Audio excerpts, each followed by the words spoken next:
say.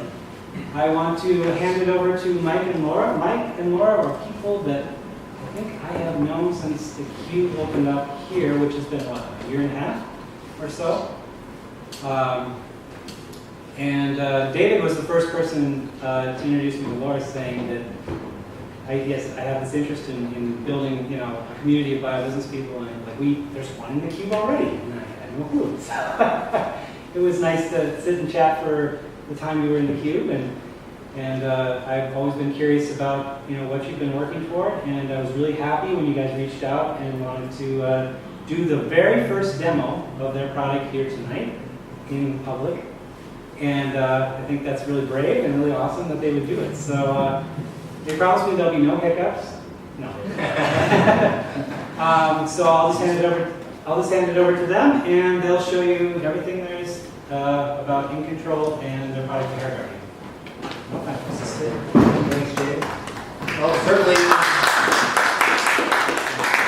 certainly is a delight to be here as part of the BioAM community, and thank you for making time for us tonight, and thanks for the Cube for having us as well.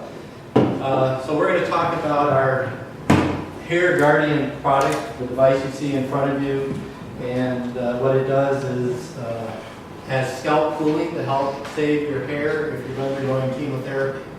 Now for scalp cooling, that's interesting for me because I'm a thermal engineer, I'm a mechanical engineer. I've got a thermal heat transfer specialty, so I like to play in thermal types of things. I've got a lot of great analysis software at home. I've got very good, I should say, but I think it's pretty good equipment for instrumentation and experiments. So I like scalp cooling as part of my skill set. If we go on, what we'll talk tonight is we'll talk about why people would want to save their hair.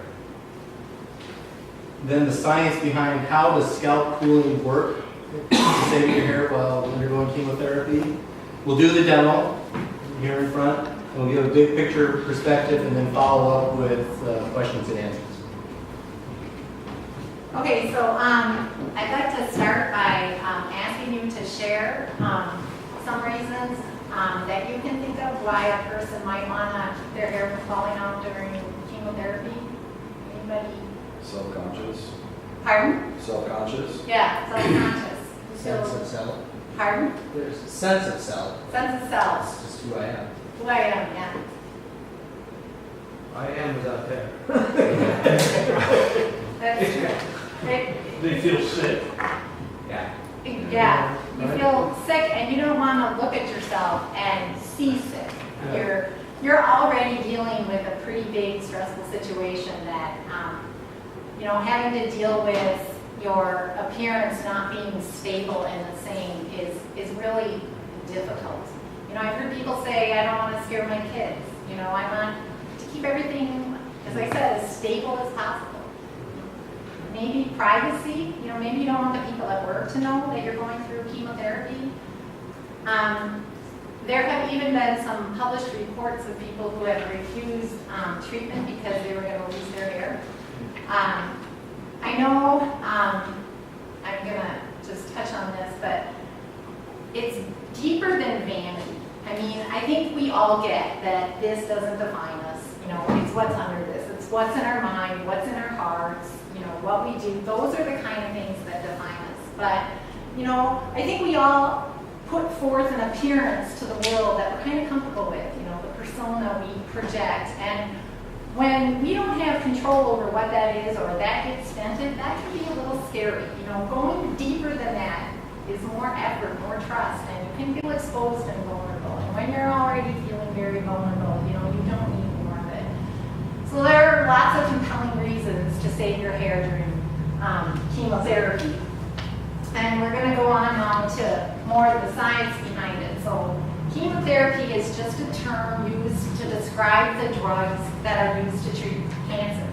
And so when they put the chemotherapy into your body, it travels around in the circulatory system and then targets rapidly dividing cancer cells. And unfortunately, though, the chemo can't always differentiate between the good rapidly dividing cells and the bad rapidly dividing cells. And so it turns out your hair cells are actually pretty active. So they too are targeted by the chemo. They get absorbed into the hair cell, and then the hair cell is destroyed. So there's collateral damage that happens, and of course, all you really care about is the cancer cells are killed. So the loss of hair is just a side effect of chemotherapy, but it can be obviously a very distressing side effect. Okay, so how does scalp cooling work to keep your hair from falling off during chemotherapy? Well, there are two mechanisms at play. And the first one is that the cold temperature slows down the metabolism of the hair cell. And so less of the chemo drugs get absorbed into the cell, and they don't get destroyed then.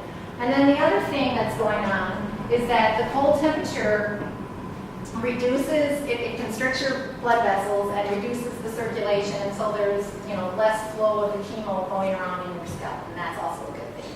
But it doesn't work to just go to your treatment, and when they start your treatment, you put on a cold cap, because as you can imagine, there'd be a time lag between when you start your treatment and when your scalp is cold enough to block the chemo, and during that time, the chemo can do some pretty serious damage to your hair cells.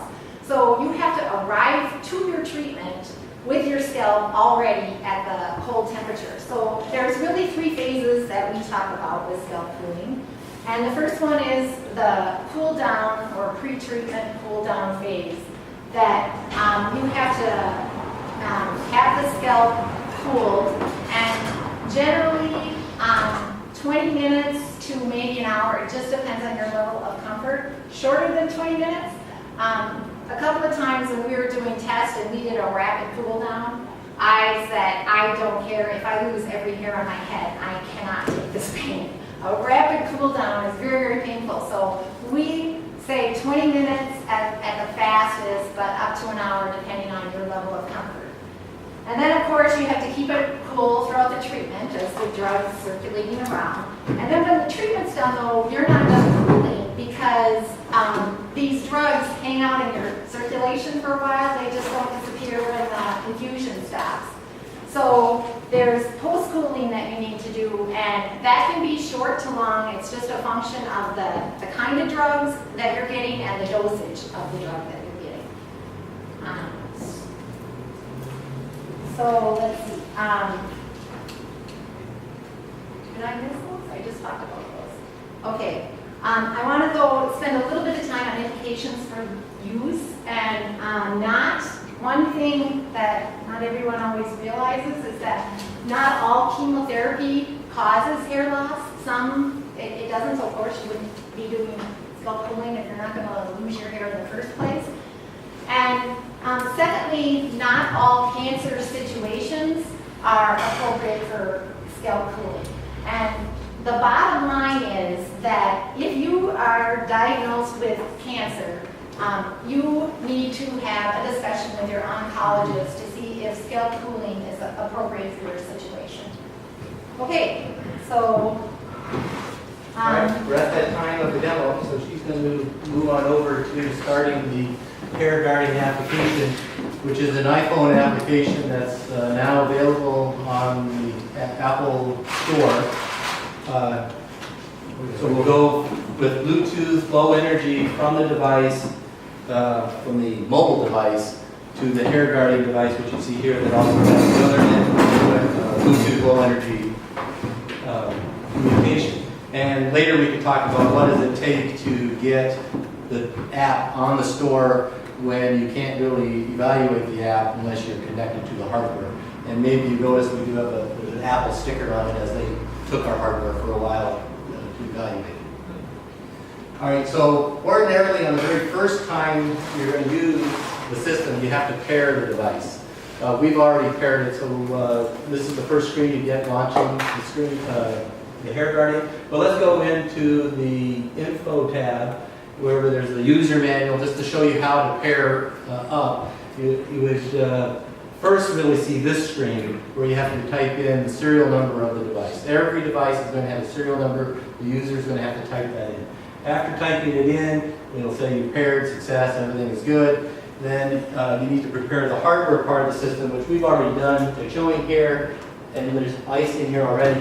But you would go to, say, Quick Trip or somewhere and get about a 10-pound bag of ice, load it into the cooler, shown here. Then, thumbing down a little bit more, you pour in your water get the ice water mixture. Keep on thumbing down.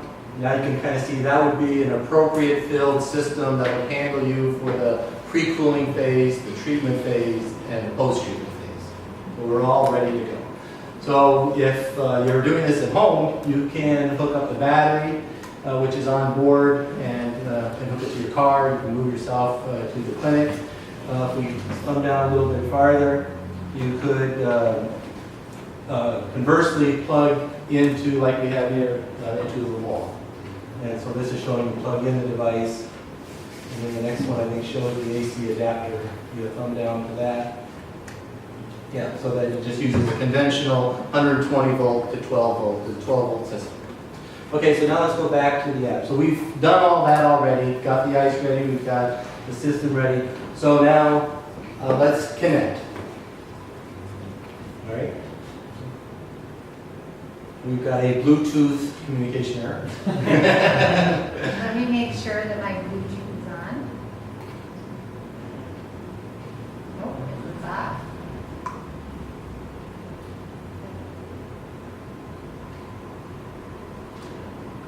Okay, so we've connected that quick? Yeah. Oh, all right. I was expecting to see it connect and all that. So when you have your Bluetooth operating, it connects fairly quickly. You have to put in your user information that we'll talk about a little bit later. Here's, you see the age, the gender. There's different color caps. It says green, the regime, and where you're having your treatment. And then you review the terms and conditions before the system will work. If you do not accept it, the system won't work. Accept it, so reviewing the terms, accepting, and we're done. So now we're at the next phase, which is the gel phase, in preparing still the cool down. The app has all these instructions step by step along the way, so you just kind of follow it. And the gel phase, I want to just digress a little bit. Gel is very important for the cooling to work. Your hair is a very good insulator. And now we want to cool the scalp underneath it through this insulator. And so we did an analysis of looking at the difference of a dry hair and gel hair. And did those results, presented it at the University of Minnesota Medical Device Conference this past April. It's been published in the Journal of Medical Devices. And essentially it's showing the results of a model. And from where you're sitting, there's a red line and a blue line. And this would be, say, a temperature profile from interior of your head out to your skin. Interior head out to your skin. And you see it's getting cooler. The blue line is a head that's gelled, and the red line is dry. We did it not only analytically, as shown here, but with a human subject and experimental data. What's interesting about gel, it makes the system easier. And what I mean by easier is just the real term of the easier. What we're able to do is use ice water to get the scalp down to that temperature that's needed to be at. If you don't do that, you'll have to use, say, an antifreeze that's super cooled with a refrigeration system. There are some that put actually dry ice in, and you have a dry ice that's very cold on your head to get through your dry hair to cool your scalp. So those are complicated. What's shown here on the left is a survey of physicians of why people do not use hypothermia treatment like this. And one of the leading reasons is that the systems are too complicated. Yes? So is the wet hair patented piece of this whole technology? Can you patent the... We have an application, it hasn't been patented yet, so it's not issued, that is more broad than that. Yeah, please ask questions at any time. So gelling the hair is very important. That's where we're at. We need to gel the hair so we can have a simple system. And a simple system is going to enable a lot of other things that you'll hear about shortly. So we're connected. Let's get started. Thoroughly gel your hair. We also put gel on the inside of the cap. And then put your cap on snugly.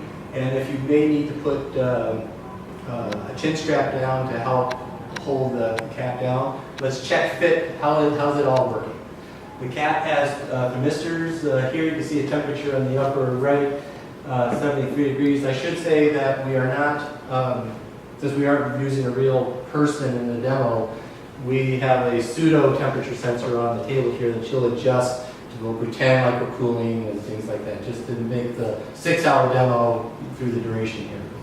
And if you don't like degrees F, maybe you go into the tools. We can talk to them about this later, but you can toggle the set temperature to degree C, then go back to your session, and we're checking fit.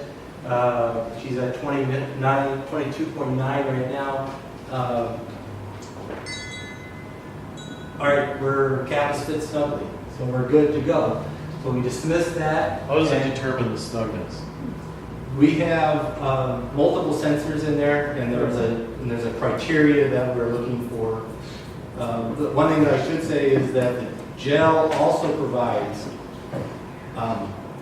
it's much easier to have temperature uniformity when you have a high thermal conductivity medium. If you have an insulated medium like hair, a little not quite fitting right would be a hot spot and a cold spot, not a cold spot. So is there a disposable cap then that's inside of there? Or are you having to wash this hat every time you use it because there's gel on it? You'll wash it at the end of your session, just like you'll wash your hair. You'll rinse it out. We could probably talk more about how that cap works. Yeah, the Q&A session. Q&A. Yeah, Okay. Good on question. the specifics. Right, so we're ready to cool down. Let's start cooling down. And Lori's already mentioned that if you cool down too quickly, you're going to not be a happy camper. Right? And so let's start the cool down, and let's go back into tools. Yeah, that's a very fast cool down with the knob there. Impossible. All right, you did a bottle. Also an ice cream headache. Yeah. Okay, thank you. A checking system, we do diagnostics along the way. Let's go into tools and controls. And there's a duration on cool down right now. It's listed slow, but we're bypassing that. So if someone tried it one time and they think, well, next time I'm going to go a little faster, or next time I'm going to go a little slower, or on the fly. Oh, this is getting too cold for me too quickly. I'm just going to change it on the fly, get it comfortable. So let's go back. Done on the control panel, done on the tools, and we're in the process of cooling down.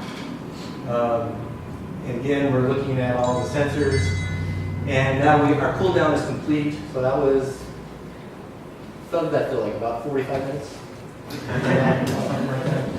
All right, so let's dismiss that, and we're ready for treatment. So now this is, you're going to just cycle at this temperature until your infusion is about to begin. You know, if you're ready at the same time, great. If you're going to wait a few minutes, we'll keep you at this temperature and just cycle until you're ready. Everything is ready. Hit the green button, and we've started our treatment. Now, this could be however it ought to be. Now, if you're sitting up close, you might be hearing the pump coming on and off. It will be cycling based on the temperature that it's trying to control around. And it'll do that until you push pause, treatment's over, or not pause, I'm sorry. That's if you needed for some reason pause the system. But the blue button, or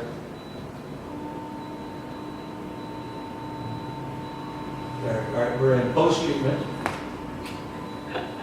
which now the clinic is pretty much done with.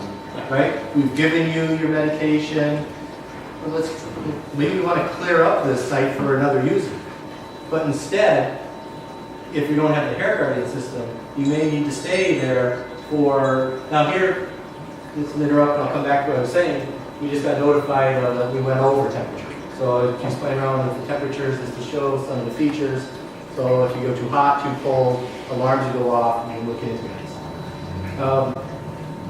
So you can go home. You can take this and do that post-treatment cooling, go in the car, go home, finish it up there. Maybe it's a couple hours at home, maybe it's 30 minutes, it depends on your treatment. Maybe you'd rather just go to the park and sit there and go home, but you can do it away from the clinic. So that is the demo where we basically have gone through all the phases of cooling. It has the durations. We have data that's being stored along the way, and at the end we'll upload that data to the network and to a database, which is very good for, this is a self-managed product, and so to show compliance of use throughout the time, the durations, the temperatures, and other data, we'll have that stored and uploaded into our database. How many times you collect data? Like every 10 seconds? We can talk about that later. Oh, okay. Does the battery have enough capacity to go through an entire, cool down, treatment, and then post? We can talk about that later too. Okay. We're going to have a couple answers. I'd be glad to answer both of them. With that, we can, like I said, you have more controls. I didn't go over. Draining cooler at the end. You're feeling tired. You don't really want to pick up the cooler and pick it up and over your sink to drain it.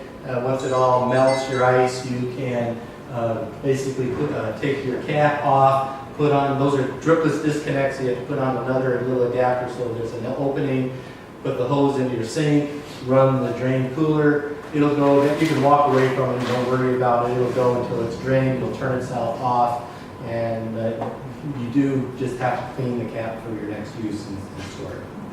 So that's what we have there. Anything I missed? Sounds good to me.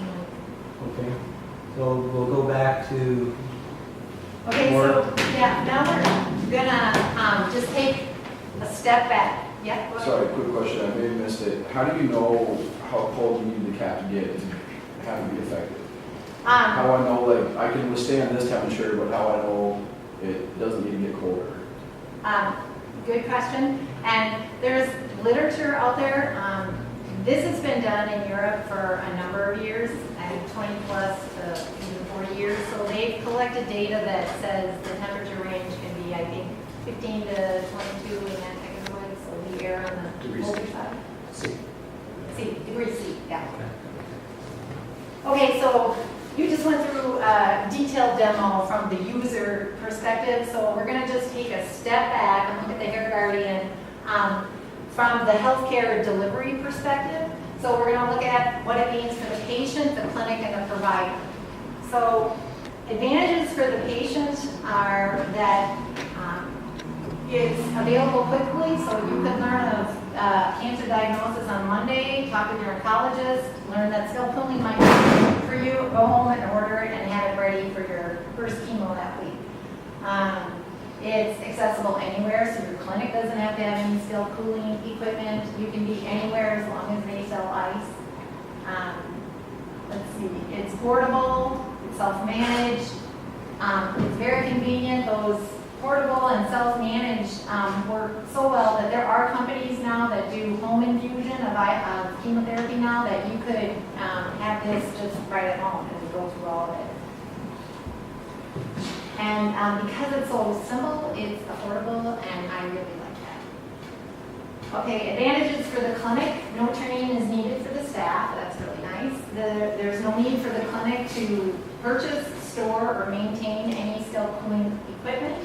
And as a result, there'd be no scheduling issues over chemotherapy and who needs to use the scalp cooling system.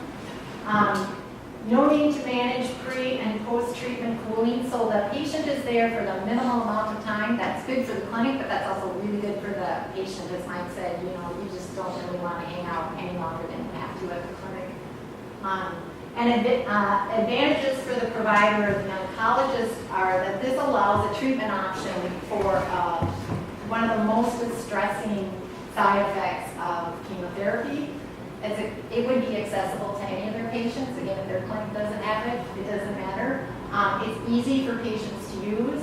And Mike talked a little bit about this, but I'm really excited. So for products that are self-managed, you know, patient compliance can be an issue. You don't know if it's not working because, I mean, no one's monitoring it. So did the patient do it right, or was it not working, or what's going on? So we're collecting non-private data behind the scenes that we can look at and see, you know, did they stop halfway through?